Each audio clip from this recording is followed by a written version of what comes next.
અમદાવાદના ખોખરા સર્કલ પાસેના કમળ મેદાનમાં પતંગ દોરાનું કરાયું સામૂહિક દહન। ખોખરા યુથ ફેડરેશનના કાર્યકરોએ સમગ્ર ખોખરા વિસ્તારમાં ઉત્તરાયણના 2 દિવસ દરમિયાન એકત્રિત કરેલ પતંગ દોરીના વિશાળ જથ્થાનો કર્યો નાશ।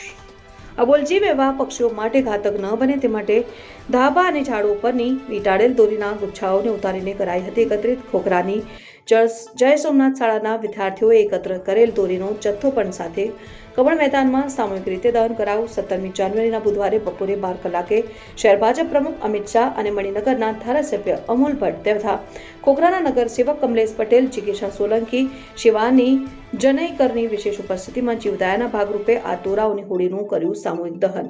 જીવદયાના ઉમદા હેતુથી સમગ્ર ખોખરા વિસ્તારના પતંગ રસિકોએ 125 કિલો નકામત થઈ ગયેલ અને પક્ષીઓ માટે ઘાતક બની રહેલ દોરાઓના જથ્થાઓની હોડી પ્રગટાવીને તે દોરાઓનો સંપૂર્ણ નાશ કર્યો।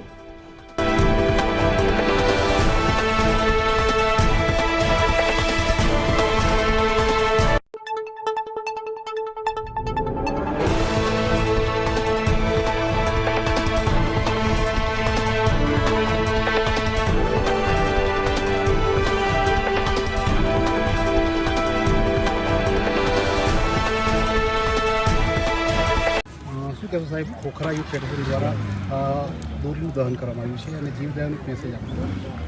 આપણે જાણીએ છીએ કે દેશના યશસ્વી વડાપ્રધાન જ્યારે ગુજરાતના મુખ્યમંત્રી હતા ત્યારે તેમણે સ્વચ્છતા અભિયાનની શરૂઆત કરી હતી।